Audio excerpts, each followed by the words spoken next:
কষা কষা করে রেস্টুরেন্টের মতো কীভাবে চিকেন বানানো যায়। তারপর ভাবলাম আজকে তাহলে একটুখানি চিকেন পাটিয়ালা বানাই। আদা রসুনের বাটা, একটু হলুদ গুঁড়ো, লঙ্কা গুঁড়ো, গোলমরিচের গুঁড়ো আর নুন এই দিয়ে মাংসটাকে এখন মাখিয়ে সাইড করে একটু রেখে দিলাম। আধ ঘন্টা মতো ওটা ম্যারিনেট হোক, ততক্ষণে বাকি যে উপকরণগুলো দরকার, ব্যবস্থাগুলো দরকার সেগুলো এখানে করি। একটা বড় পেঁয়াজ নিয়েছি, পেঁয়াজটাকে এখানে বাটবো না। বহুদিন আগে একটা হ্যান্ড চপার কিনেছিলাম, মিনি হ্যান্ড চপার, একদম ছোট্ট মতো। তো সেইটা দিয়ে এটাকে একটু কুচিয়ে নেবো। পেঁয়াজের সাথে নেবো একটু টমেটো, কটা রসুনের কলি আর কাঁচা লঙ্কা, সবগুলোকে একসঙ্গে বেটে নেবো। যদি আপনাদের ইচ্ছা হয় এই মিনি চপার একটা কিনে রান্নাঘরে রাখতে পারেন, জানেন জায়গাটাও খুব বেশি লাগবে না, একদম ছোট্ট মতো হয়, কিন্তু ভারী তাড়াতাড়ি কাজ হয়। আর একদম জিনিসপত্র এত সুন্দর মিহি করে কুচিয়ে দেবে, ছুরিতে এইভাবে এত তাড়াতাড়ি কাটা সম্ভব হয় না সবসময়।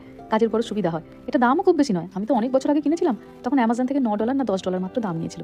আর এখন দেখলাম ওটা $15 দাম হয়েছে। $15 মানে প্রায় ধরুন 1200 কি 1300 টাকা মতো। ওইদিকে ভাত ফোটাতে দিয়েছি, আর এদিকে কড়াইতে দিলাম অল্প একটু তেল, দারচিনি, লবঙ্গ, এলাচকে ফোড়ন দিলাম। ফোড়নটা অল্প ভাজা হতেই দিয়ে দিলাম কোঁচানো সমস্ত জিনিসপত্র, পেঁয়াজ, আদা রসুন আর কাঁচা লঙ্কাটা। হালকা ওটা ভাজতে ভাজতে এবার টমেটোটাকে একটুখানি কুচিয়ে নেবো। এটাকেও আর পেস্ট করছি না। শুধু যে ঘরোয়া রান্নার ক্ষেত্রে মিনি চপারটা কাজে লাগে তা নয়, জানেন বাড়িতে ধরুন যখন কাউকে অতিথিকে নেমন্তন্ন করা হয়, তখন তো পেঁয়াজ, আদা রসুন প্রচুর কোঁচাতে হয়। তখন যদি এরকম একটা মিনি চপার হাতের কাছে থাকে, খুব তাড়াতাড়ি জিনিসপত্র তখন কাটা হয়ে যায়। পেঁয়াজটা ভাজার সাথে সাথে অল্প একটুখানি হলুদ গুঁড়ো, জিরে গুঁড়ো, ধনে গুঁড়ো আর লঙ্কা গুঁড়ো দিয়েছিলাম। একটু নেড়ে চেড়ে তারপরে টমেটোটা দিয়ে দিলাম। ভালো করে একটু কষুক, ততক্ষণে এখানে একটু কসুরি মেথিটাকে ভেজাবো। রান্নায় সাধারণত কসুরি মেথি এমনি দিয়ে দিই, কিন্তু এটাকে ভেজানোর কারণ হলো এটা পরিমাণে একটু বেশি লাগবে।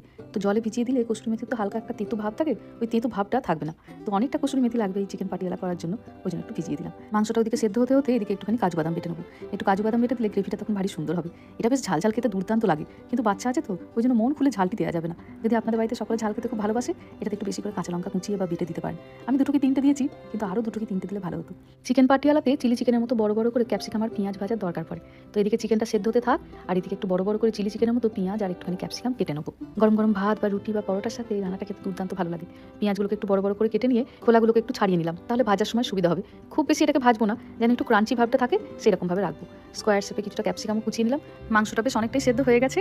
এবার যে কসুরি মেথিটাকে ভিজিয়ে রেখেছিলাম, জলটাকে ভালো করে হাতে করে ছেঁকে ওটাকে এবার এটার সাথে মিশিয়ে দিলাম। খানিকক্ষণ চিকেনটার সঙ্গে ওটা ফুটুক, তাহলে কসুরি মেথির গন্ধটাও চিকেনের মধ্যে ভালো করে ঢুকবে।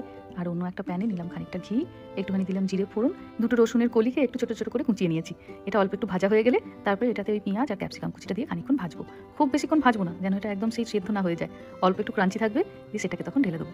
কটা গোটা কাঁচা লঙ্কা দিলাম, বেটে দিতে পারলাম না ঠিকই, কিন্তু যখন খাবো যাতে কাঁচা লঙ্কাটা সেদ্ধ হয়ে গেলে একটু মেখে মেখে খেতে পারি। এদিকে এবার দেবো কাজু বাদামের পেস্টটা। চিকেনটা একদম সেদ্ধ হয়ে গেছে, শেষেই একদম কাজু বাদামের পেস্টটাকে দিলাম। গ্রেভিটা এটা আরও সুন্দর বেশ একটা গন্ধ আসবে, খুব সুন্দর একটা ক্রিমি টেক্সচারও দেবে। ব্যাস, ওদিকে আমার ক্যাপসিকাম আর পেঁয়াজটাও ভাজা হয়ে গেছে, এখানে সেটাকে ঢেলে দিলাম। ক্যাপসিকাম আর পেঁয়াজটা যখন ভাজছিলাম তখন নুন দিইনি, নুন দিলেই তো জল বেরিয়ে যেত সবজিগুলো থেকে। তো ভাজা হয়ে যাওয়ার পরে পরিমাণ মতো অল্প নুন দিলাম। এবার এখানে একসাথে মিশিয়ে দিচ্ছি। মিনিট 5 মতো ঢাকা দিয়ে সেদ্ধ করে তারপরে বাটিতে ঢেলে নেবো। এত সুন্দর একটা গন্ধ উঠেছে, গোটা ঘরটা একদম মোমো করছে। ঠান্ডার জন্য দরজা জানলা সব বন্ধ, তো গন্ধটা একদম ঘরেই ঘুরে।